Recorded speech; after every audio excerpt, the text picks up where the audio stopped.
Good morning, everyone. I want to thank all New Yorkers who went out and voted yesterday. I want to thank the poll site workers, the campaign volunteers, everyone who was part of Election Day yesterday. We marked a powerful moment, an election as we are coming out of COVID, an election in the aftermath of the greatest crisis New York City's ever faced. And talk about proof of the strength in New York City. I keep saying there's no stopping New York, and yesterday was further proof of it. New Yorkers came out in strong numbers to vote to make an imprint on the future of this city. And that makes me really happy. You know, given the fact that COVID was such a presence during this campaign. In fact, for so much of the campaign, candidates couldn't go out into communities the way we historically have, couldn't connect with people. And yet we saw a very healthy turnout. That's really encouraging. So thank you to everyone who was a part of it. The latest information we have, total turnout, 944,000 voters. That, again, especially against the backdrop of everything that happened in the course of last year and this year, that's encouraging. And the voting's over, but now the counting begins. So obviously, three candidates in particular, Eric Adams, Maya Wiley, Catherine Garcia, in strong positions. The count now will go on. Now, let's be clear. Absentee ballots have to be counted. Ranked vote tabulation next week. Full certification July 12th. So we got a ways to go here. I think it's really important to note, even with the new system, Election Day went pretty damn smoothly, and that's good news. And to all the candidates, congratulations on your races. We are going to be watching to make sure that we get the word out to all New Yorkers exactly how this process is unfolding, because it's brand new. We educated folks on how ranked choice voting worked originally. We're going to keep educating people on how the count goes. But as of this morning, certainly, New Yorkers can be proud. A good, strong turnout. Election Day, it went very smoothly in the scheme of things. A lot to be proud of, everyone. Okay, now, while we're waiting for the results of the primary, we keep moving forward with the number one thing we have to do, which is get COVID out of our town once and for all. Vaccinations continue, and we will deepen them. As of this morning, total number of doses from day one, 9,046,573. We are going to keep innovating new ways to get people the vaccine, new ways to make it work for them. We are now embarking on the summer of New York City. We know that the more people get vaccinated, the better we are, the more freedom we have. More vaccinations equals more freedom. So, starting today, a brand new approach. We're expanding in-home vaccinations. In-home vaccinations for anyone who wants one. This is really important for folks who are ready, have not yet been vaccinated, but for whom it's been a challenge to get to a vaccination site or they haven't been sure. That vaccine, that life-saving vaccine, is now available right at your doorstep. So we know from the effort we made to reach homebound New Yorkers how successful the approach was. We reached over 15,000 New Yorkers with the homebound campaign, and thanks again to the Department for the Aging, to the FDNY, to everyone who was a part of that very successful effort. We're going to take the same kind of approach and now apply it to a bigger in-home vaccine effort. Anyone who's sitting out there and thinking, wow, I'm ready, but I'd rather the vaccine be done right here in my home, go to nyc.gov/home vaccine, fill out the request, and we'll send the vaccinators to your door. Now, crucial to our vaccination effort has been health and hospitals. The hospitals and clinics of health and hospitals have been stellar. That is the word for it, stellar in addressing this crisis. This has been health and hospitals' finest hour, unquestionably, in their whole history. Amazing achievements in the fight against COVID. And today, a milestone, a wonderful milestone. Health and hospitals will be giving its 1 millionth dose of the COVID vaccine.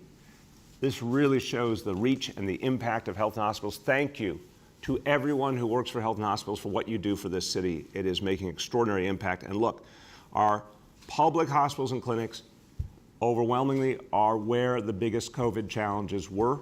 They were at the front line. They persevered. Their communities rallied around them. This is a heroic story. When people talk about the fight against COVID and where it was toughest, that's where Health and Hospitals was. When we talk about fighting disparity and the inequalities in our society, that's what Health and Hospitals has been doing for generations, and it became clearer than ever in the vaccination effort. Our efforts to bring more and more vaccination equity into play are led by Health and Hospitals, and they are vaccinating significantly more people of color than other hospitals because of who they are, where they are, the approach they take to the community. So this is a moment to celebrate the incredible impact of Health and Hospitals. I'm looking forward to honoring so many H&H employees during our hometown Heroes Parade next month. But now we have a little moment of history that we can all join in together, the 1 millionth dose. So we're going to go live right now to Coney Island Hospital and to the CEO of Coney Island, Svetlana Lipanskaya. And she is there with Kira McAvoy, who will be the recipient of the 1 millionth dose. Kira is 12. 1 millionth dose. We had a little feedback there. Okay. Kira is 12 years old, the daughter of a Coney Island Hospital employee, excited to get the vaccine and get her life back to normal.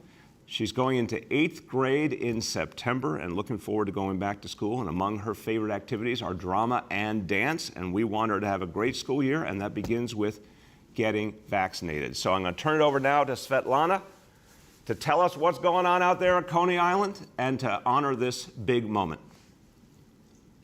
Good morning. Thank you, Mr. Mayor. Good morning and welcome to Coney Island Hospital. We're incredibly excited to be administering the 1 millionth dose for New York City Health and Hospitals. Today with us, we have our nurse, Chelsea Whitfield, who will be administering the vaccine to Kira McAvoy, as you mentioned, who's 12 years old. She's here with her parents, Jeff and Adele McAvoy, and as well as administering the second dose to Francisca Lind, who is a 71-year-old resident of South Brooklyn and is a patient here at Coney Island Hospital. So I'll turn it over to them. This is a very exciting moment, and thank you so much for letting us participate.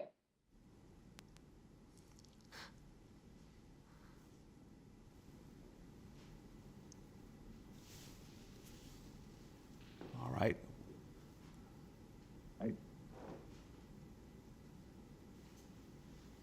They're getting ready there.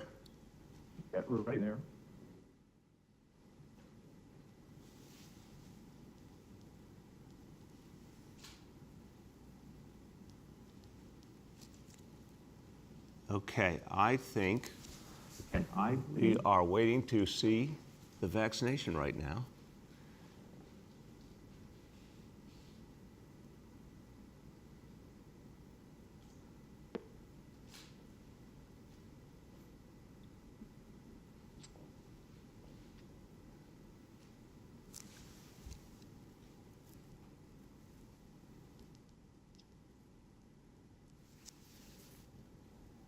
Okay, everyone now, I'm going to, is Svetlana going to narrate, or else I will, that we see now the Health and Hospitals workers starting to give the vaccines, and some good history being made out there in Coney Island, and we're really happy. I want to thank everyone who works at Coney Island Hospital.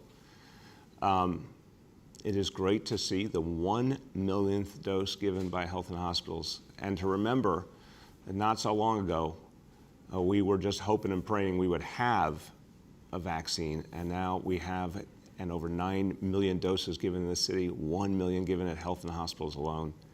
Absolutely amazing. And an example of getting our youngest New Yorkers vaccinated to help them get back to school and live full lives. And finally, as we said, really being clear about the fact that this is how we fight disparity through our public hospitals and clinics that are doing more and more to reach communities with innovative approaches. This is really making a huge difference.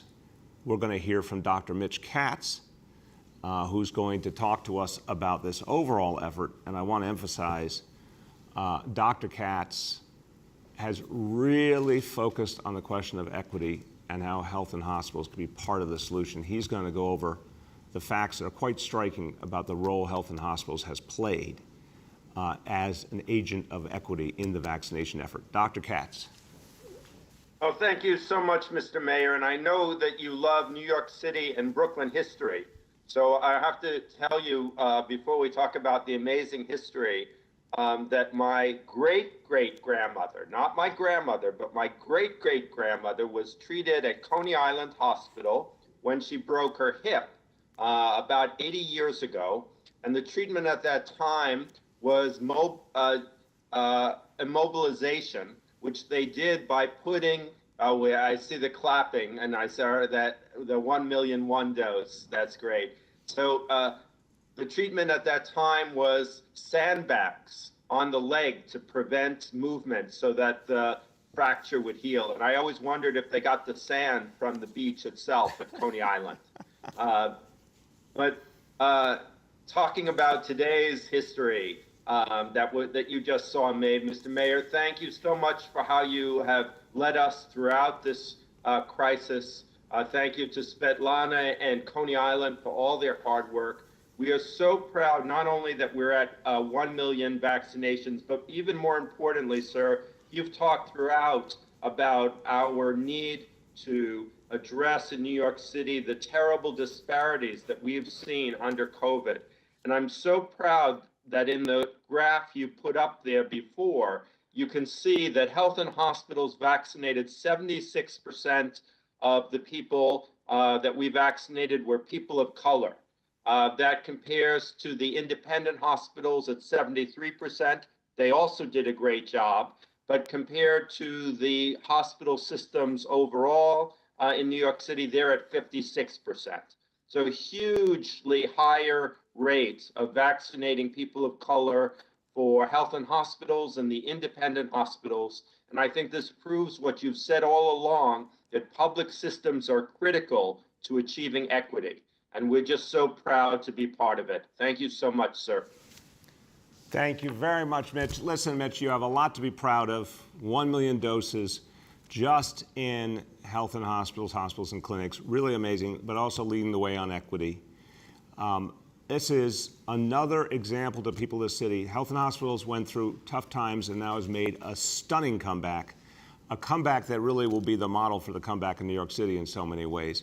Health and hospitals is literally stronger than it's ever been at any point in their history, doing amazing work, doing the work of equity, also guaranteeing health care to all New Yorkers. And this is something Mitch and I worked on a lot of years ago. NYC Care, want to keep telling everyone, available to all New Yorkers regardless of ability to pay, regardless of documentation status. If you're a New Yorker who doesn't have health insurance, doesn't know what to do, or doesn't qualify for health insurance, call 311. Just call 311 and we'll sign you up right away for NYC Care through health and hospitals. You'll have a primary care doctor. You'll have all the specialty support you need. Only New York City is doing this in the entire United States of America, and that's because of the leadership of Dr. Katz and the whole team at Health and Hospitals. So thank you very, very much. All right, now let's talk about recovery. My favorite topic, a recovery for all of us. And a recovery for all of us means reaching every community, not just replacing the status quo, but coming back better, addressing the challenges we faced in COVID, learning from them, acting on them, and also giving people opportunity, because people need jobs and opportunity right now. So we borrowed from one of the most powerful examples in the history of New York, the history of the United States, the Civilian Conservation Corps, Franklin Delano Roosevelt's New Deal. We created the City Cleanup Corps. We're going to be hiring 10,000 workers total, thousands of whom have already been hired. The remainder will be hired in the next month or so. These are good paying jobs. They give people opportunity. They give people a chance to give back to New York City, do something great in our moment of need. Anyone interested, if you want to help New York City right now, if you're looking for a good job, if you're looking for opportunity, go to nyc.gov/CCC. Join this extraordinary group of New Yorkers who are making a difference. I was with one of the CCC teams in Brooklyn last month. It was wonderful. The pride they took in the work, the thank yous they were getting from community members, the impact they were making. We have a new approach now. I love this name. These are neighborhood cleanup swarms. Cleanup swarms. This is a new part of our language now. And I'm going to show you the impact of a cleanup swarm when we send a lot of CCC workers together to the Lower East Side in this case. And you can see from the before and after that a real impact made to beautify the community, to clean up from COVID, to move us forward. Lower East Side was a recipient of this great work to begin. Bed-Stuy starting on Monday, moving all over the 5 boroughs with cleanup efforts. You're going to see a lot of before and after. You're going to feel another example in New York City coming back. Leaders all over the city are saying, hey, send us the City Cleanup Corps. We want it. We need it. Someone who has reached out and told us how important it will be for his community in the Bronx, and he's fighting to make sure his district always gets their fair share, and we want to make sure the City Cleanup Corps has a big impact for him and his district. My pleasure to introduce Councilmember Eric Dinowitz. Thank you, Mr. Mayor. And first, I also want to thank anyone and everyone who participated in the election yesterday, whether you voted, participated in a campaign, were a poll worker, participated in any other way. Thank you. I am very excited for this milestone. During the height of the pandemic, we were losing friends and families. Our neighbors were hungry. We were worried about our children in school. We were worried about our jobs. But through all of that, the lives of so many of our neighbors, my neighbors here in the Bronx, were impacted still by their daily living, their quality of life. And my neighbors would share their concerns about graffiti, the cleanliness of parks and the streets. And we were all also looking for ways to improve our neighborhoods through art and community spaces. So, we choose our neighborhoods in part based on a promise, a quality of life. So we choose to live here, to raise our families here, to work, to retire, and we deserve to live every day in a neighborhood that we can be proud of. So, and that's not even to mention another opportunity for folks who are struggling to find employment, get back to work. So I'm looking forward to the continued hiring of workers. I encourage people to apply. I'm looking forward to a summer where we can enjoy our families and friends with the quality of life that we deserve, especially here in the Bronx. Thank you. Thank you so much, Councilmember, and congratulations to you. You had a really strong showing last night. I know with ranked choice voting, counts continue, but I think it's still okay to say congratulations. You did a hell of a good job, and thank you for being a real believer in the City Cleanup Corps. And we look forward to a good and positive impact on your district. Thank you very much. Yes, thank you very much. Okay, let's go over indicators, everyone. Again, continued progress. We got to keep at it, though. More and more vaccinations, that's the key. So, number one, daily number of people admitted to New York City hospitals for suspected COVID-19. Today's report, 74 patients. Confirmed positivity level, 15.58%. Hospitalization rate per 100,000, 0.31. That is good news. Now, number two, new reported cases on a 7-day average. Today's report, 171 cases, and percentage of people testing positive citywide for COVID-19 on a 7-day rolling average. Today's report, 0.54%. Few words now in Spanish, and the topic is on health and hospitals, the impact it's making on the vaccination effort, and why it is a good time for everyone to get vaccinated who has not yet. NYC Health and Hospitals acaba de administrar 1 millón de vacunas, creando confianza en la comunidad. Ellos han vacunado a más personas de color que otros hospitales. Con ellos, la lucha contra el COVID es nuestra batalla para ganar. Vaya y póngase la vacuna. With that, let's turn to our colleagues in the media. Please let me know the name and outlet of each journalist.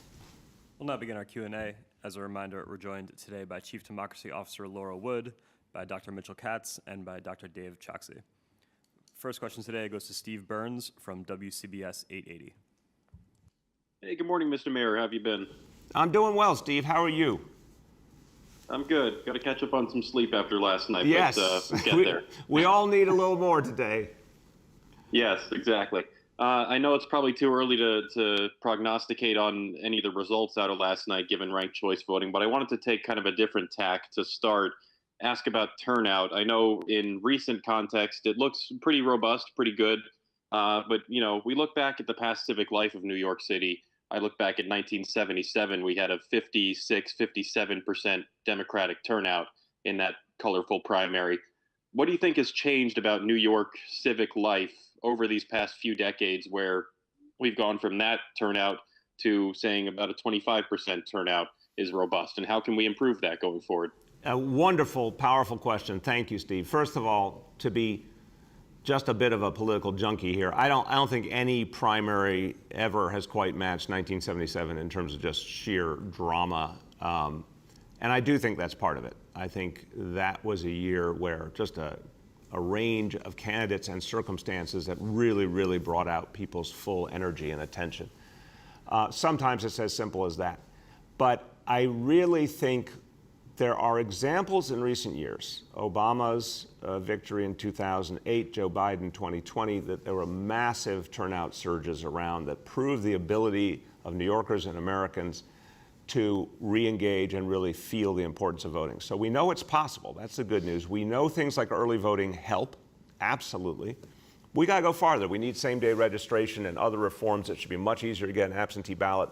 We need online registration. There's so many things we're still not doing that would clearly increase turnout.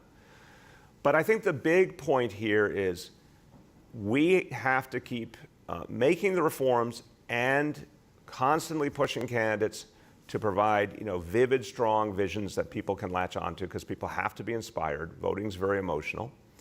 And I think we can do better. I really do. I think we can bring all these pieces together and make turnout stronger and stronger. But the good news here, give early voting its due. It definitely contributed to better turnout. And despite COVID, people still kept engaged and came out. So I do think this is ultimately a good sign. But let's do all the next things we need to do to make it better. Go ahead, Steve. I appreciate that, and agreed on the colorfulness of 77. I don't know if we'll ever get there again. On a different topic, I wanted to ask about a recent ruling regarding what became known as the diaphragm law, suit brought by several police unions about the law that was passed last year. I wanted to see if you had any reaction to that ruling of it being unconstitutional, and if you thought that lawsuit was brought in good faith by those police unions. I'm not going to get into motivation. I want to get into next steps. I mean, the court has spoken. We have to address the court's concerns. The best way to do that is to pass legislation clarifying the law. The underlying concept of the law is to protect lives of people, to create fairness and justice. We have to do that in the context, obviously, of also protecting public safety and making it clear that our officers need clear rules to do their jobs well. I think the way to solve all that is to pass an updated version of the law quickly. Go ahead. The next is Katie from the Wall Street Journal. Hey, good morning, Mayor de Blasio. How are you doing? I'm good. Are you related to DJ Katie Honan, who was at the Queens Night Market? Are you like cousins or something? I can't. I'm no comment. I can't confirm or deny. But I saw someone look really like you. It's true. It's true. And did you look up Queens Get the Money or not yet? There you go. I think I've learned enough to not quote it. But my question is related to Steve's, looking at turnout. The city invested a lot of money in ranked choice voter outreach and things like that. But the turnout, as nice it is to say that it is higher, I mean, it is still really low compared to how many registered voters we have compared to other elections. So is it an issue of the city investing more money, or is it an issue of candidates or excitement, or what do you think that problem is? I think the number one problem was COVID, unquestionably. You had the vast majority of the campaign time where people couldn't be out in communities, couldn't be generating energy and interest. You didn't have it dominating the headlines the way it would have, except for a global pandemic. I think that's objective. I think if you took COVID out of the equation, ran the same exact play, ranked choice voting, June primary, these candidates, I think you would have seen a higher turnout. But really, the solutions to me, look, we will find out how well people use ranked choice voting. I'm hopeful that people really got it after a lot of effort, ranked lots of candidates, and that it's starting to catch on with people. We're going to find out as we see the full results. But I am really accenting the positive because I think given that COVID knocked out so much of the energy and focus and people were really left preoccupied, that says to me it's still pretty amazing we saw the turnout we did. The future is about just more and more efforts to reach people, to energize them. Campaigns have a responsibility for that too. But ultimately, this is more of a good sign than not. Go ahead, Katie. Thanks. And I know you had not formally endorsed.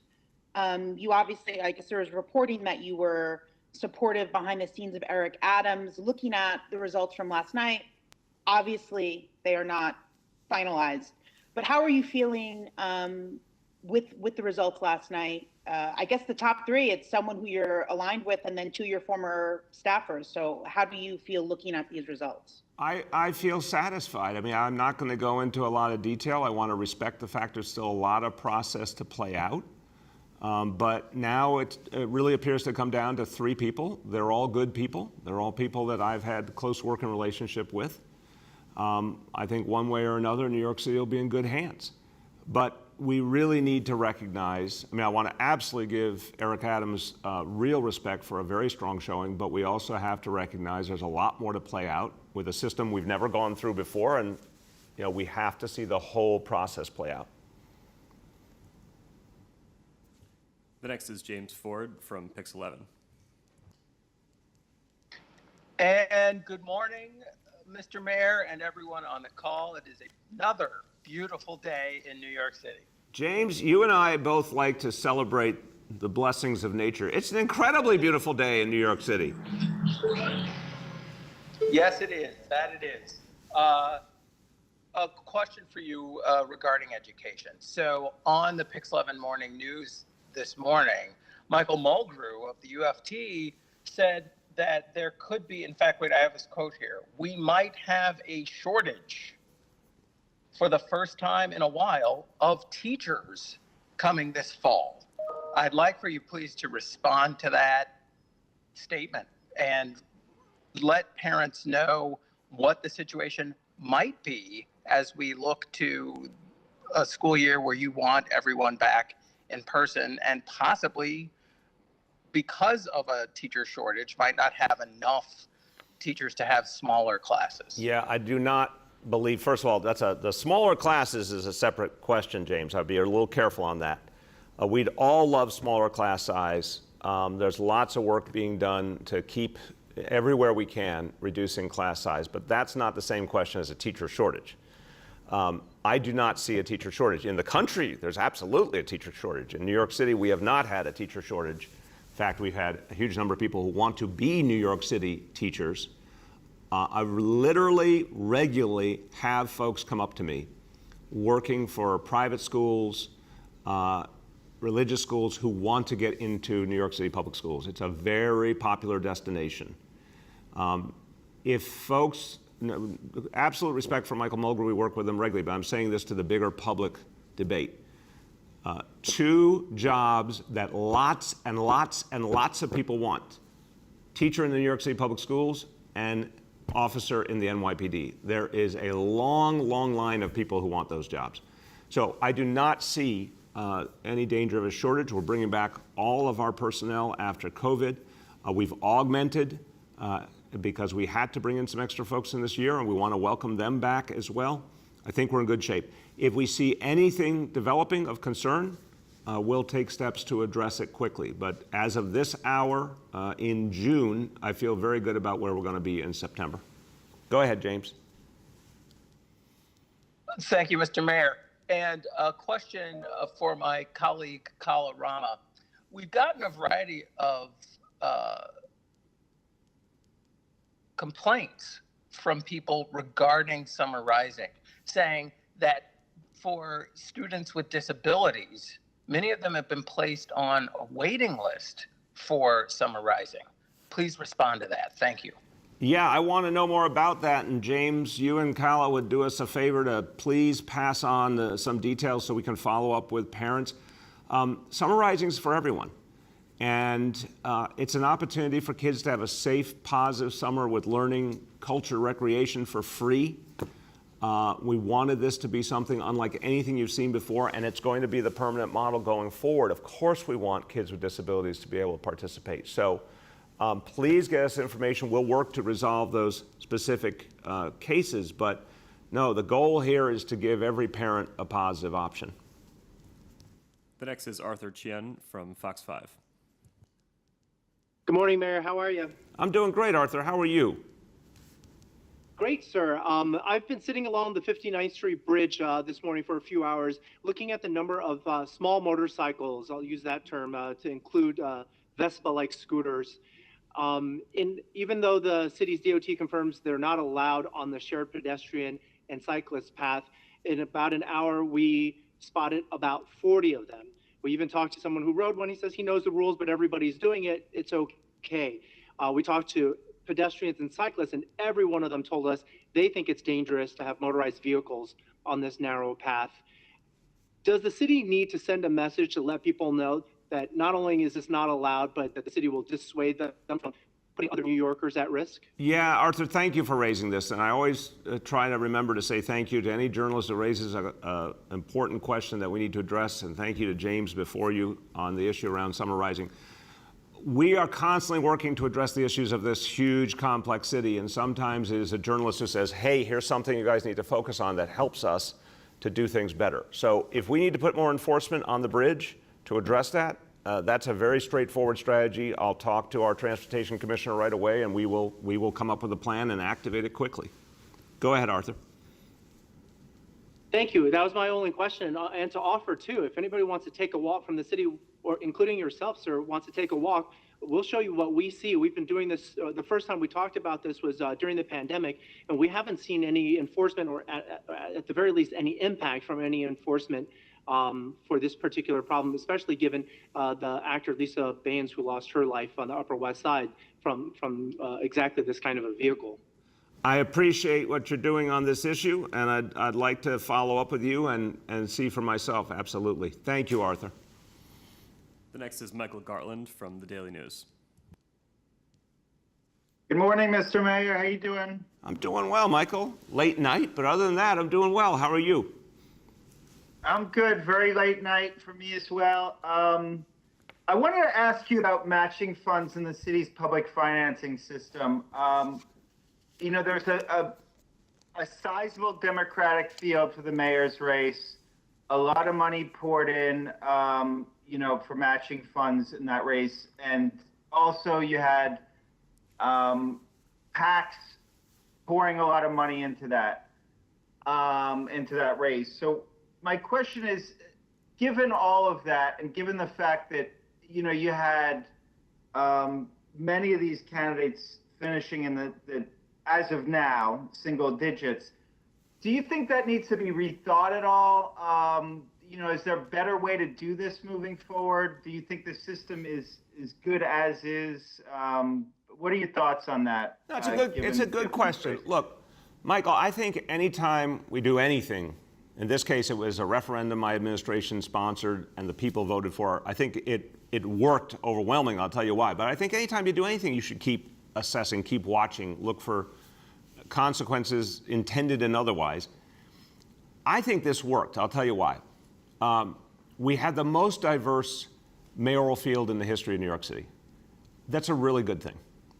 One of the best ways to engage people and get them voting, get them involved, is if they can see people who share values with them, people from their community, you know, their borough, people who look like them. It's part of refreshing democracy to show multiple options and give people engagement. And then we'll see how ranked choice voting works, but if it works right, folks learning that their vote has power even if their first choice candidate doesn't win, I think that combination of making it easy for people to run, including people who don't have a lot of money, don't have a lot of power, working class people can run now because our campaign finance law allows you to run even if you don't have any big donors at all, and I love that. And this is something that's very meaningful to me.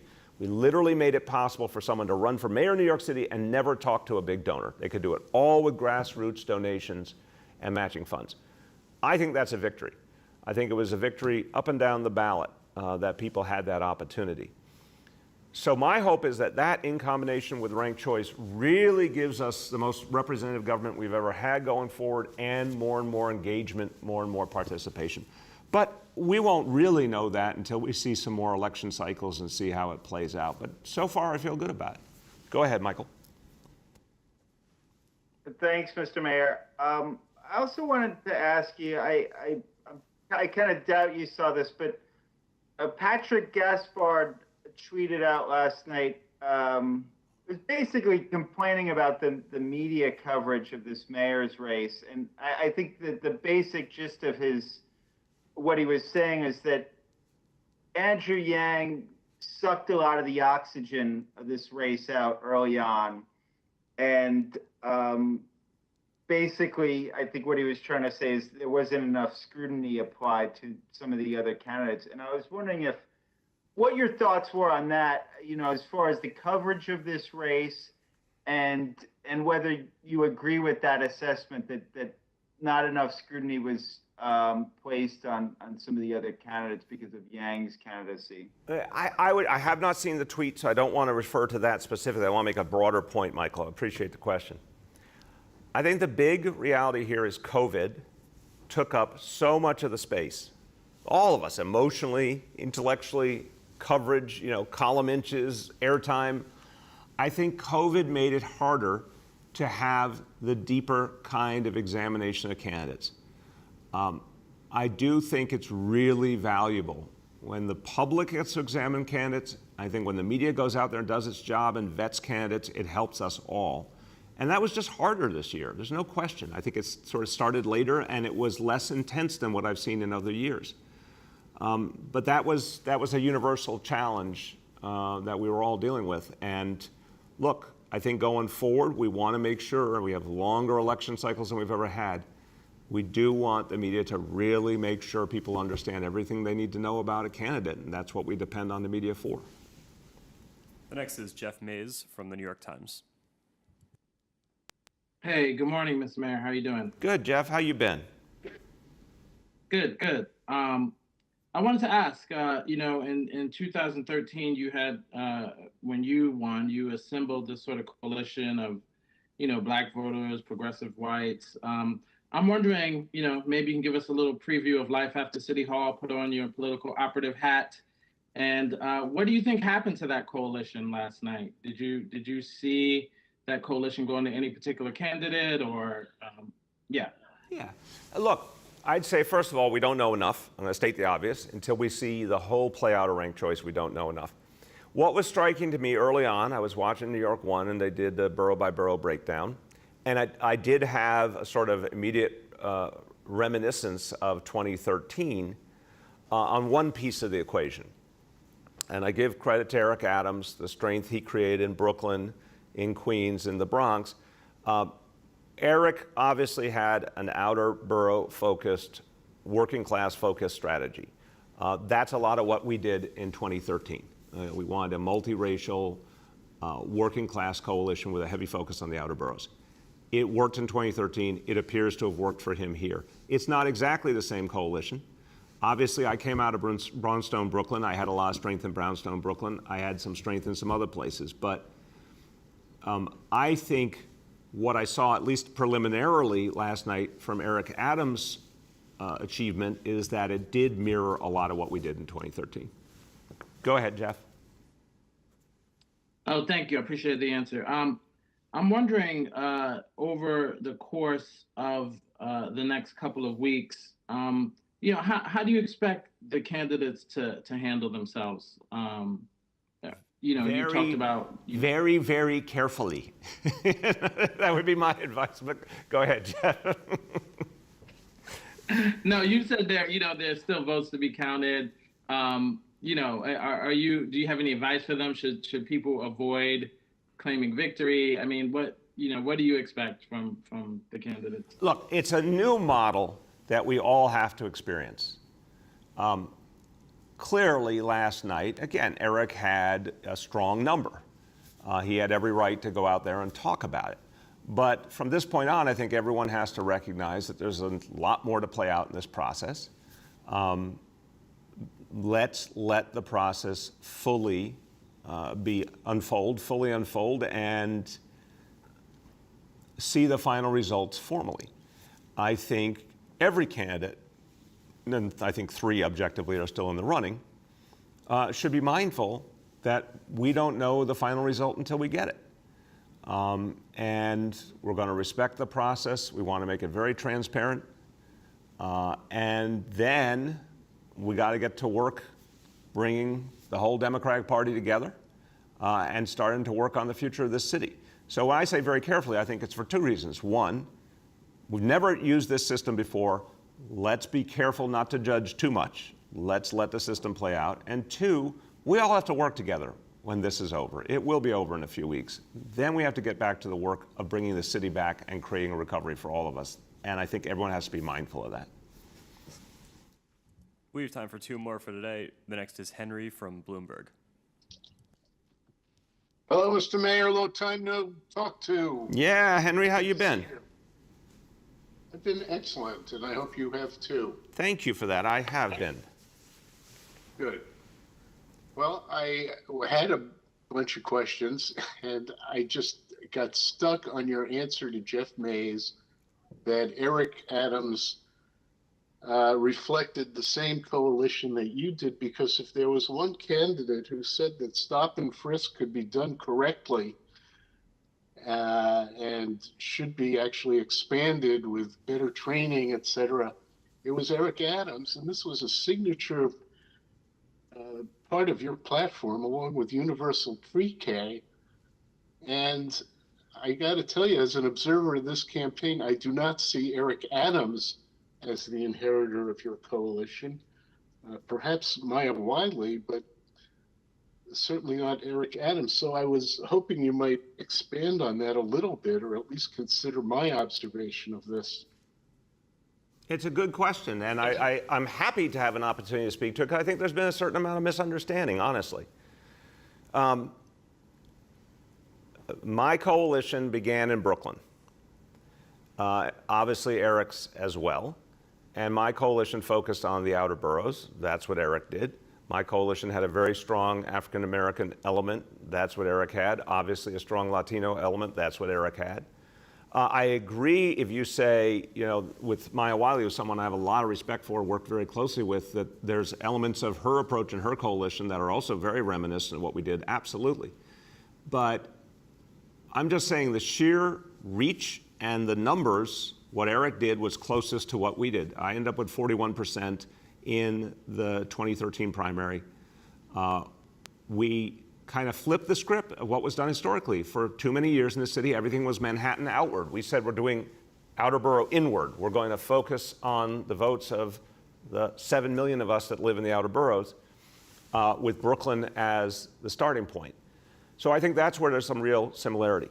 But on the substance, it's really important to have the conversation, Henry, because I got to know Eric decades ago when he was fighting against police brutality and challenging the orthodoxy of the NYPD, fighting constantly against a broken status quo. He clearly spoke out against the unconstitutional use of stop and frisk. He's someone who was a charter member of those movements for police reform. I found it quizzical over this last year or so how some of that history got airbrushed out too often. I think it was front and center for years and years and years and very well covered. I think there's a few times he could have said it more clearly. I believe very fundamentally what he has been saying is there is an appropriate and limited way to use stop and frisk. If you do it constitutionally, if you do it for very specific reasons, of course it's still a tool to be used, but used sparingly and correctly. That's what I've said plenty of times publicly too. So I don't feel he said anything but that. And I remember he was one of the people that fought against the overuse of stop and frisk. So that's where I see actual consistency throughout. Go ahead, Henry. Okay, we'll have to save this discussion for a later day, but it's interesting to hear your response. The New York City budget it's getting late in the month. Got to get that budget up to Albany, got to get printed. What are the issues that are outstanding, and why hasn't it been resolved at this point? What still needs to be done? We've made a lot of progress. There's been constant negotiation with the city council. Of course, Henry, we're all realists here. A lot of council members understandably had to focus on the election right in front of them. It was hard for people to put quite as much time as they normally would into a budget, but what's happened is a lot of work has gone on from the executive budget in April till now, constant negotiations. I think we're agreeing on a number of areas, but we still have some things to work through. And we have more information coming in still about the different options. We're going to get done. I'm very confident we'll get done in the next week. I think we had something very unusual. Remember, we never had a June primary for city council before. We always used to be able to do the budget without anyone having to worry about electoral dynamics right in front of their face. This is the first time we had to overlap the two. So we've built a foundation to get it done, and now there'll be very intensive effort in the next few days, but I feel good about the outcome. Last question for today goes to Yoav from the city. Hi, Mr. Mayor. I wanted to ask you about vaccine tourism. My understanding is, and correct me if I'm wrong, that it currently only applies to residents of other states. Would you support expanding that to international tourists, or does that bring concerns about potential variants into play? I would say it this way, and I'll turn to Dr. Choksi and Dr. Katz, who know a lot more than me. I believe if people come here for whatever reason, we should vaccinate anyone who needs to get vaccinated. That's just in our interest. That's in the city's interest, the country's interest, the globe's interest. I don't imagine a scenario, and maybe I'm missing something, where people travel all the way here from far away to get vaccinated. I believe people have the resources to do that, probably are able to get vaccinated in their home countries, but maybe that's a debatable point. I would start with, if people come here and need vaccine, we should give them vaccine. I think that's just good common sense. Dr. Choksi, then Dr. Katz, speak to this.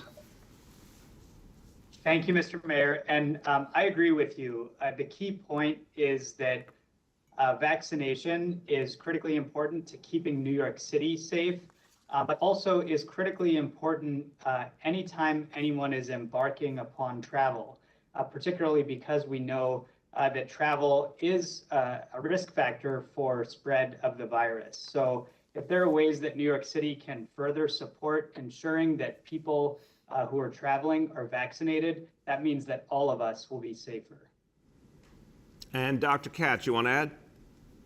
I agree with what both of you have said. Thank you so much. Thank you. Go ahead, Yoav.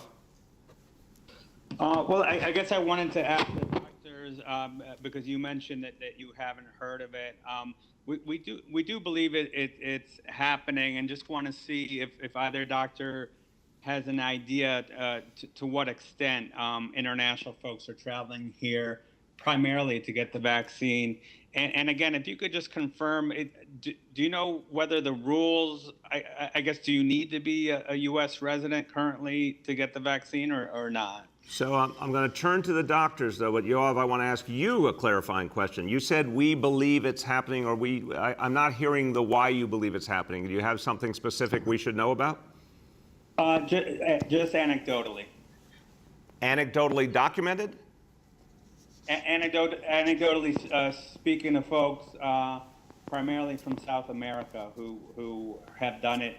The vaccine is incredibly hard to get in some of those countries. Right. No, I'm staying with you one more second. People who say they came here, they traveled all the way here just to get vaccinated. Is that what you're saying you've experienced? Correct. Okay. Yeah. That's a new, I have not heard that report before. I don't want to miss the meaning of it. Dr. Choksi, Dr. Katz, answer as best you can now. Have you seen evidence of this, and how do we handle someone who's not from the United States but would like to get vaccinated here? Certainly. So what I will say is that we have heard about this more in cities like Miami, where there are more reports of people who are traveling to get vaccinated. We haven't, at least quantitatively, heard about that happening at any scale for New York City. it is complicated by the fact that New York City, as we all know, is a global metropolis. We have many people living in New York City who spend some months of the year, some time living between the city and other places, particularly in South and Central America. And for them, the clear message is, if you're a New Yorker, we want you to get vaccinated, and we will do everything in our power to extend, access to vaccination for you as well. For someone who is, truly living outside of the United States, I think that is a different case, and our priority is for people who are U.S. residents. Dr. Katz, anything you'd like to add? Nothing. You guys have covered it very well. Thank you. That's what we're here for. Okay, everyone. Thank you, everyone. Again, I'm going to close where I began. I really appreciate that despite all the challenges, New Yorkers came out and vote. They came out to vote, came out to make their voices heard. Again, a little patience, not our strongest suit as New Yorkers. It's going to take a few weeks to get the final results of this election. But thank you to everyone who participated, keeping democracy strong no matter what's been thrown at us. And this is going to be a good beginning to a recovery for all of us. Thank you, everyone.